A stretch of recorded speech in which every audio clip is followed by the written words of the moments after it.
Et bien voilà, en route pour le dernier débat de ce jeudi après-midi. Nous allons parler récolte de pommes de terre, bilan de campagne et anticipation de récolte.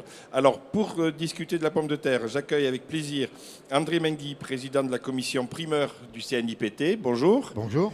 Et Alain Dekeker, secrétaire général de l'UNPT, la Fédération des producteurs de pommes de terre. Bonjour. Bonjour. Alors Alain, on va commencer avec vous, déjà pour faire un premier bilan de la campagne passée en pommes de terre de consommation, et puis peut-être aussi de regarder ce qui se prépare pour la campagne 2019-2020.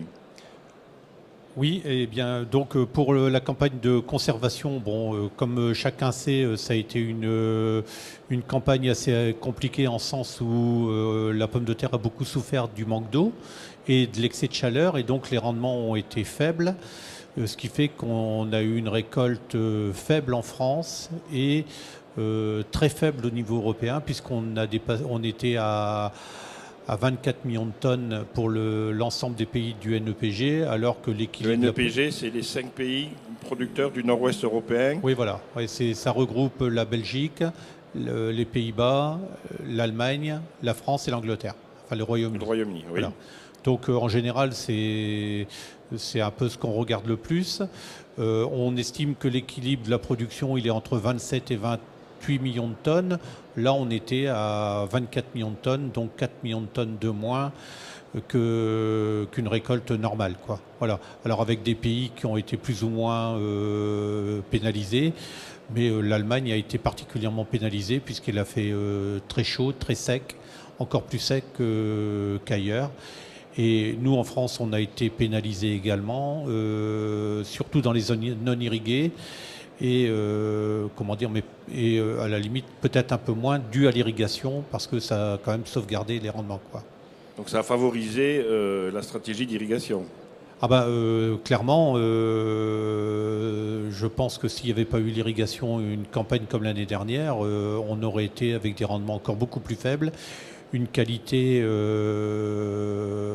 moins bonne, parce qu'il faut savoir que l'irrigation a surtout pour vertu de préserver la qualité, quoi. Alors 4 millions de tonnes de moins sur 5 pays d'Europe, ça s'est traduit, j'imagine, par un effet sur les prix. Alors, disons que dans les 4 millions de tonnes, dans les 24 millions de tonnes de la zone du NEPG, il y a de la pomme de terre pour l'industrie qui est essentiellement sous contrat, et il y a la pomme de terre du frais qui est là essentiellement hors contrat, où il n'y a pas forcément beaucoup de contrats. Donc il y a eu un effet évidemment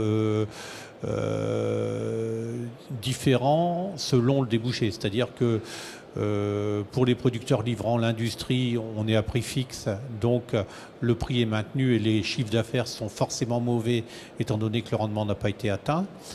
Pour les producteurs du frais, eh bien là, au contraire, ils ont bénéficié du manque de récolte, et donc le prix a été multiplié par entre 2 et 3 par rapport à l'année précédente, quoi. Sachant que l'industrie européenne tire de plus en plus, la demande est de plus en plus importante en pommes de terre.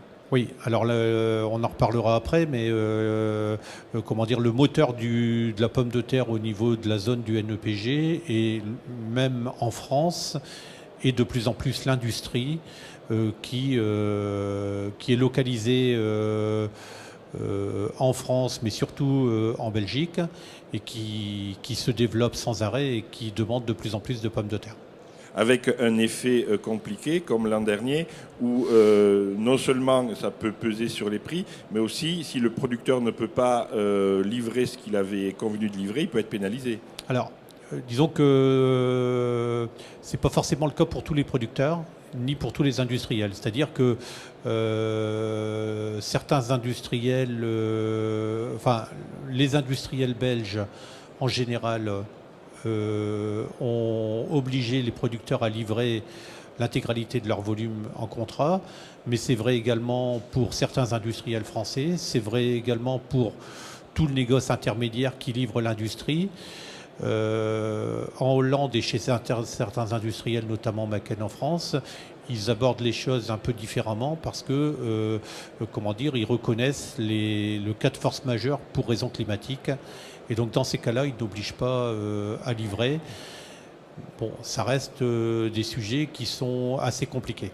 malgré tout. Ce sujet a été abordé par la loi alimentation Alors, ce sujet a été abordé. Au niveau de l'UNPT, on a essayé de déposer un amendement dans ce sens-là, qui a été retoqué. C'est regrettable. Et c'est d'autant plus regrettable qu'aujourd'hui, on sait qu'on a eu un hiver plutôt sec, avec des nappes phréatiques qui sont à un niveau assez bas. On s'attend tous à avoir des fortes restrictions d'irrigation.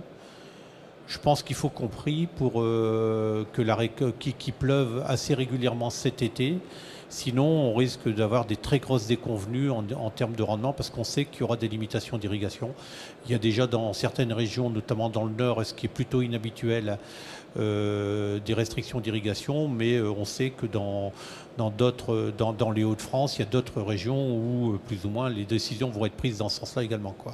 Alors, parlons de la campagne à venir. Donc, avec la réserve que vous venez de faire sur le problème de l'eau, on sait déjà à peu près les grandes tendances au niveau de l'emblavement dans les 5 pays du nord-ouest européen.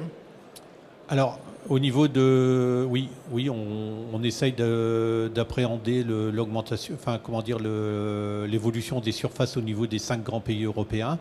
Il y aura une augmentation des surfaces tirée par l'industrie. Alors, différentes en fonction des pays. Par exemple, aux Pays-Bas, on ne s'attend pas forcément à une forte augmentation des surfaces parce que de toute façon, il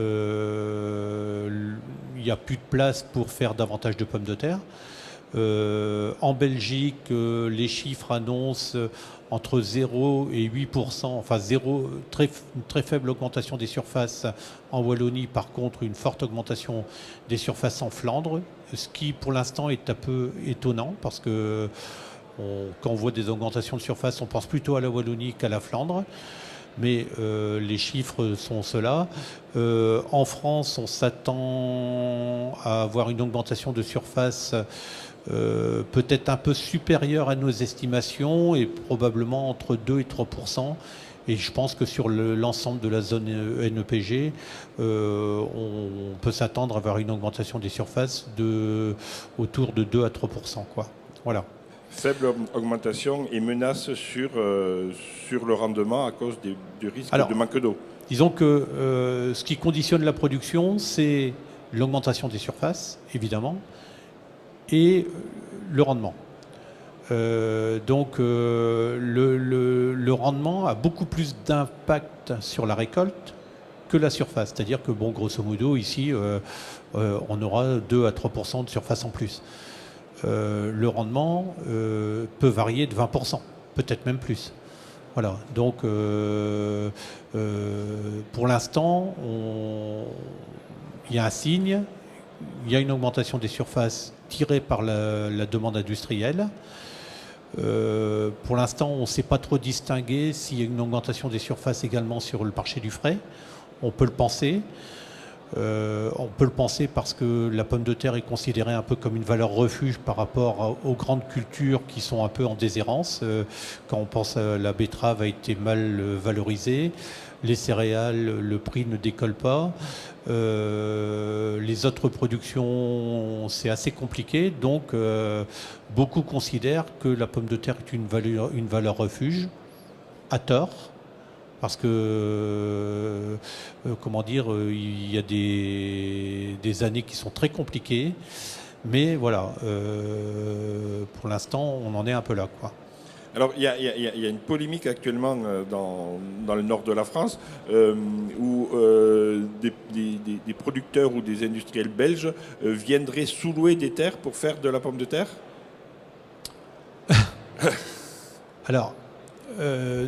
oui, il y a eu énormément d'articles dans les journaux. Il y a eu, on est passé sur il y a eu des reportages dans les grands médias qui ont parlé de ça.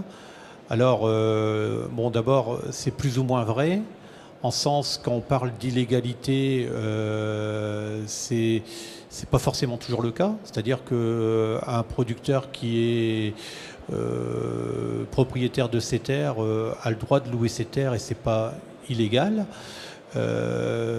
Donc,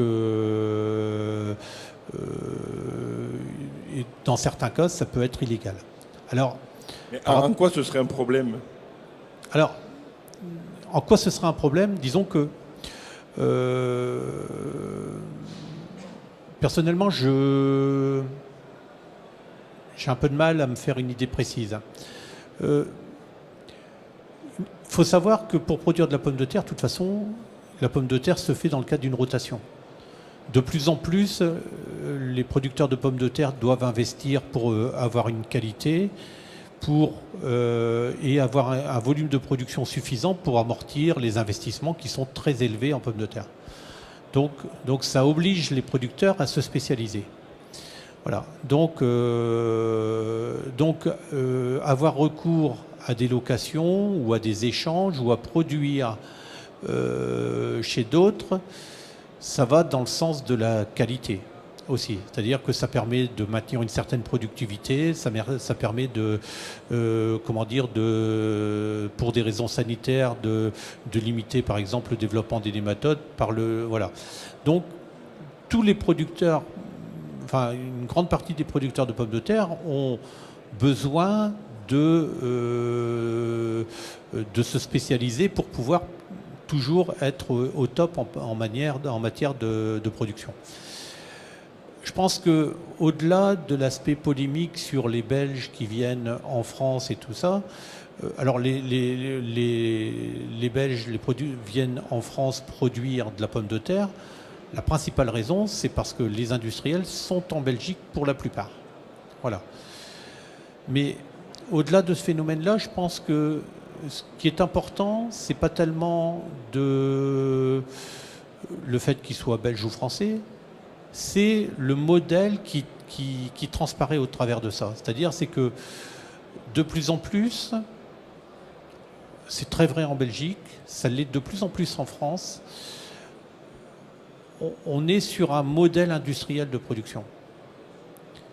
Et ce modèle, la question qu'on doit se poser par rapport à ça, c'est est-ce qu'on est sur un modèle durable? C'est-à-dire que, enfin moi j'aime bien utiliser le mot d'artisan par rapport à industriel. Moi je pense qu'un producteur de pommes de terre, c'est d'abord un artisan. C'est quelqu'un qui doit savoir répondre au jour J à leur hache, lorsque par exemple l'OAD Miléos va lui dire de traiter la parcelle de pommes de terre parce qu'elle est en risque par rapport au mildiou. Sur un modèle industriel, c'est forcément beaucoup plus compliqué. Parce qu'on gère un calendrier et on ne gère pas forcément les bonnes pratiques. Donc ce serait un modèle moins durable? Moi, ma perception, c'est qu'on n'est pas forcément sur un modèle durable. On est sur un modèle industriel, mais je ne suis pas sûr que ce soit sur un modèle durable. Et je pense que la polémique vient un peu de là, quoi. Voilà. Après, c'est vrai que les producteurs français qui voient des Belges arriver considèrent que ça comme une agression. Mais s'il y a des Belges qui viennent, c'est aussi parce qu'il y a des producteurs qui font des céréales, qui n'ont pas forcément envie de la pomme de terre, qui saisissent une opportunité de valoriser des terres en pommes de terre dans le cadre d'une rotation, quoi. Voilà. Le débat est complexe. Il faut qu'on l'ait. Et il faut peut-être aussi qu'on l'ait avec la Belgique. Bien, dernier point d'actualité, le CIPC, qui est un antigerminatif pour les bâtiments de stockage, est en cours d'interdiction. Où en est le dossier et quelles sont les perspectives pour les 2-3 ans à venir? Alors, où en est le dossier? Pour l'instant, il n'y a aucune décision qui est prise. Nous, notre position, elle est très claire par rapport à ça. C'est que on est parti, d'abord, on est parti dans le postulat que le CIPC allait disparaître en tant qu'inhibiteur de germination. Le deuxième postulat qu'on a par rapport à ça, c'est l'aspect de distorsion de concurrence. Ce qu'on ne veut pas, c'est que ce produit phytosanitaire puisse être interdit en France et pas ailleurs. Mais là, ce serait une interdiction européenne. Alors, ce serait une interdiction européenne en tant qu'inhibiteur de ce qui peut toujours se produire. Il y a très peu de chances pour que ça se produise, mais ce n'est pas impossible. C'est que le produit soit interdit en tant qu'inhibiteur de germination et autorisé en tant qu'herbicide. Si c'est le cas, ça laissera à chaque pays la possibilité d'avoir une dérogation pendant un certain nombre d'années pour l'utiliser également en tant qu'inhibiteur de germination. Et ça, c'est quelque chose pour lequel on essaye de lutter. Donc, pour en revenir au sujet, aujourd'hui, aucune décision n'est prise.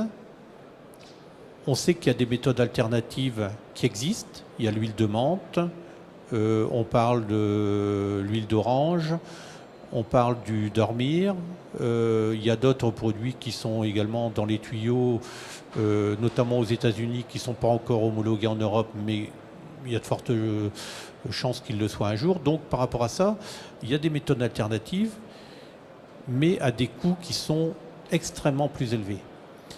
Non seulement à des coûts qui sont plus élevés, mais qui demanderont aussi beaucoup plus de technicité. C'est-à-dire, c'est qu'avant, il y avait un produit facile d'utilisation, que nos grands-parents ont connu, que nos parents ont connu, qu'on a connu et qui marchait très bien dans toutes les conditions. Voilà. Ça, c'est fini. Les nouveaux produits demanderont beaucoup plus de technicité, mais ils fonctionnent. L'huile de menthe fonctionne, l'éthylène fonctionne, l'huile d'orange fonctionne, le dormir fonctionne. Ce sont des produits qui demanderont certainement un savoir-faire un peu supplémentaire, mais qui répondent en tout cas à la demande du consommateur d'utiliser des produits plus, avec un aspect environnemental meilleur et qui répondent aussi aux soucis du producteur de savoir conserver ses pommes de terre sans germination, quoi. Voilà.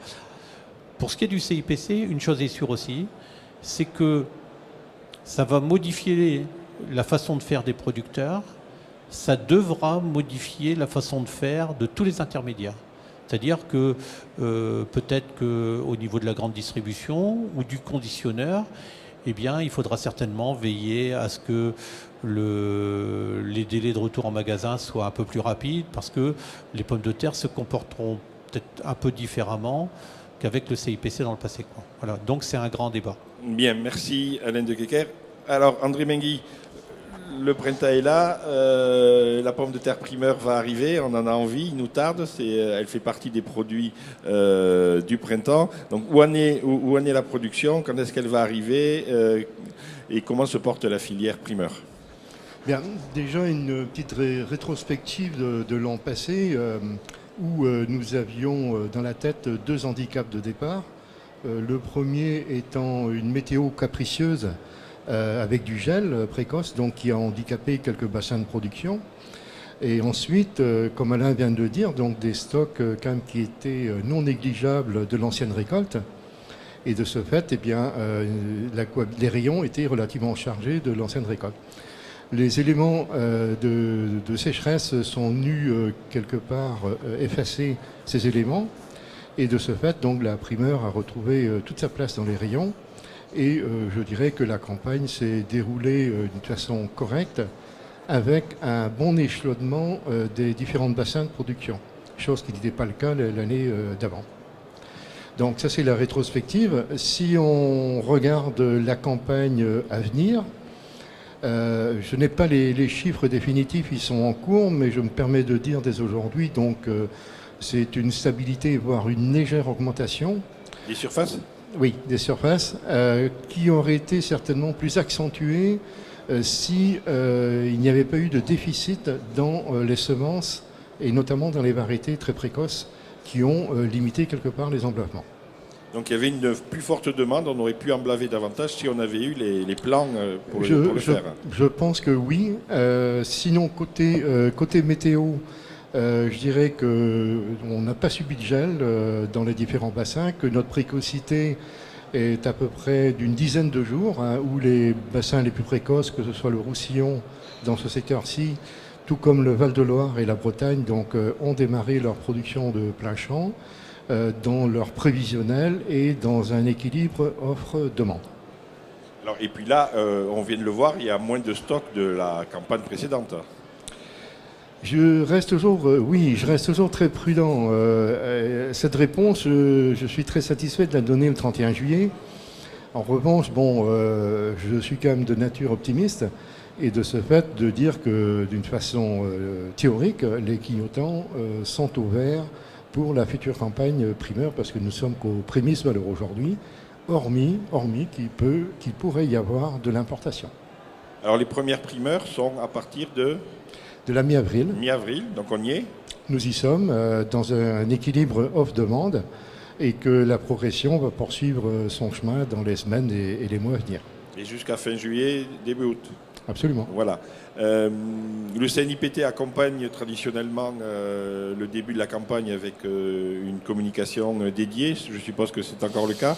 Avec une nouveauté, il y a de la pomme de terre dans l'air, c'est le slogan de la nouvelle communication du CNIPT.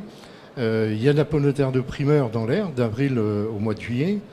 Donc c'est quelque part une stratégie de communication qui se complète par les médias et par les supports digitaux, en ce qui est notamment axé sur la notion du partage, la convivialité, la gourmandise, et j'en passe, etc.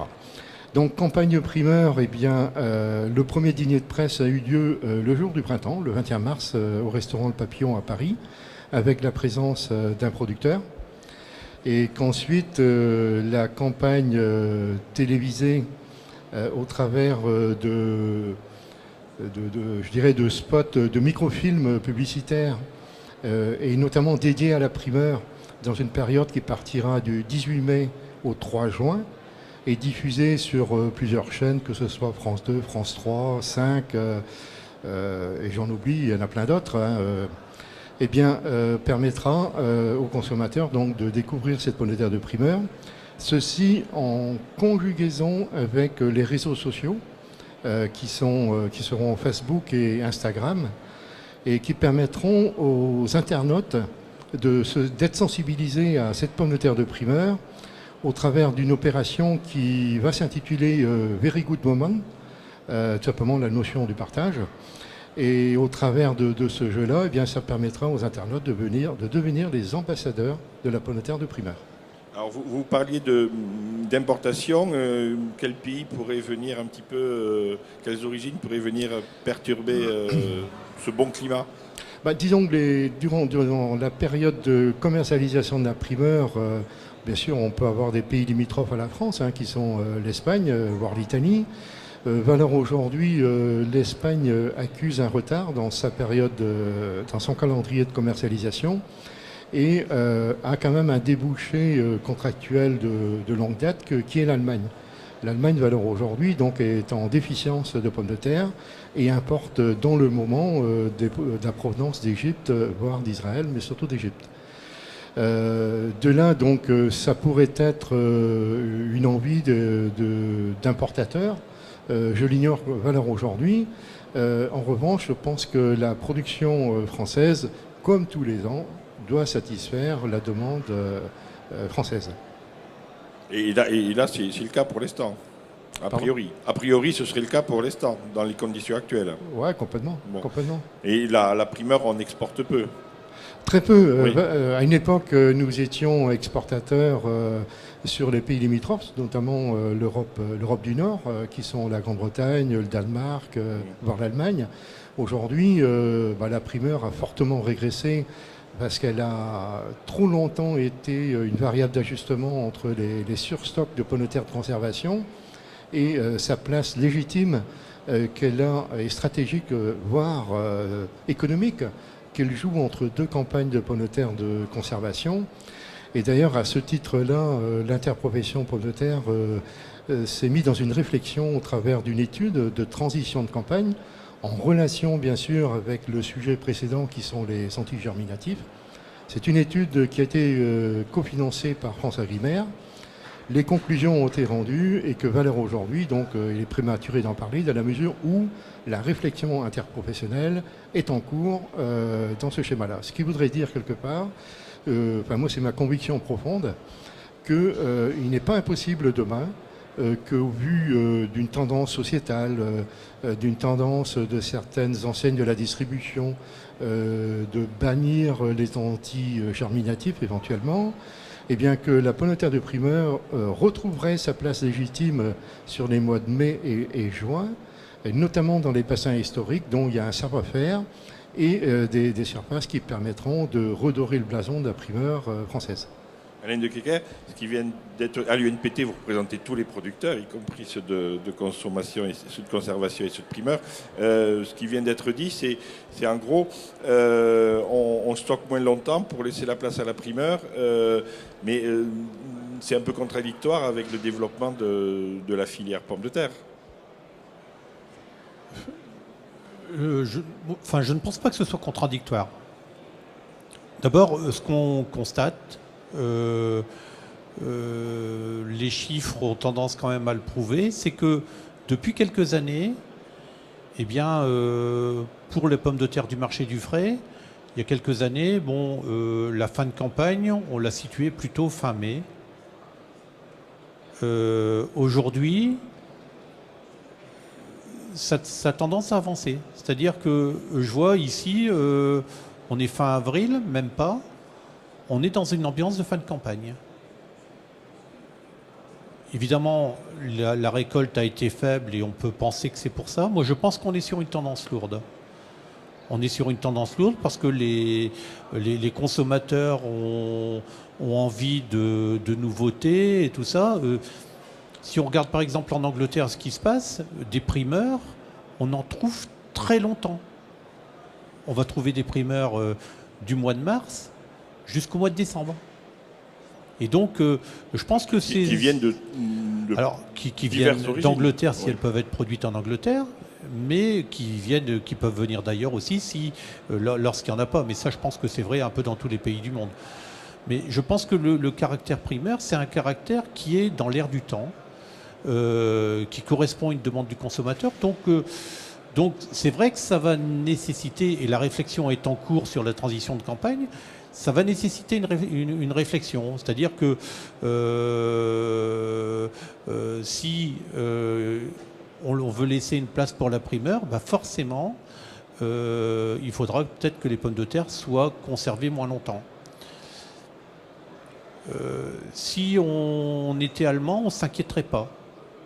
Parce que je pense que tout le monde se mettrait assez facilement d'accord pour privilégier l'origine France, l'origine Allemagne. En France, je pense qu'il faut vraiment débattre et se mettre d'accord. Sinon, peut-être qu'il y aura d'un côté les primeurs, et je pense qu'il y a certains groupes de certains conditionneurs qui sont tout à fait d'accord pour que la primeur vienne de France. Il y en a d'autres qui seront peut-être plus tentés par les primeurs d'importation. Encore faut-il définir ce que c'est qu'une primeur, parce qu'une primeur d'importation, est-ce que réellement c'est une primeur parce que c'est une pomme de terre qui a été produite plus tôt, qui est arrivée mûre plus tôt, mais est-ce qu'elle doit avoir la détermination primeur? C'est un débat. Voilà.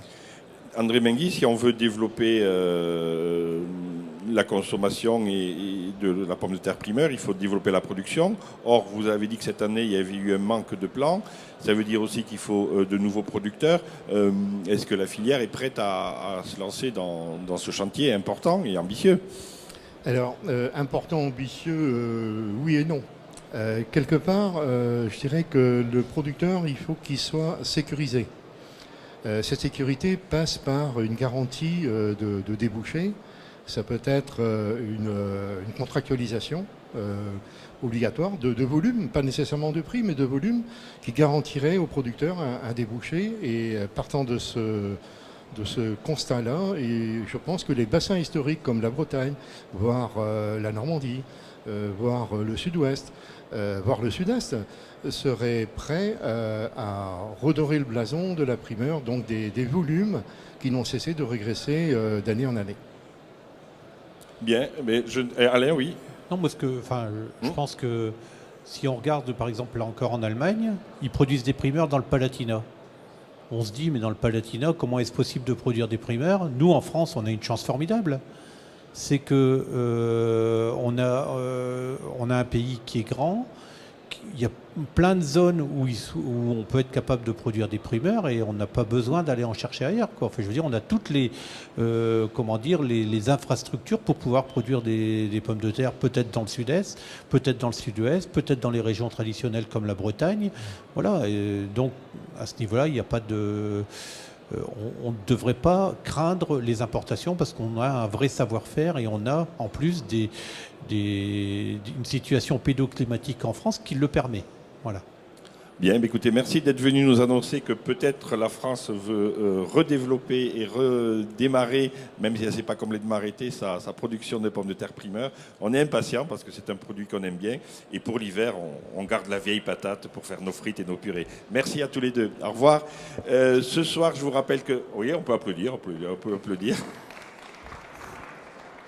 Ce soir, je vous rappelle que c'est la nocturne et qu'on ferme à 21h.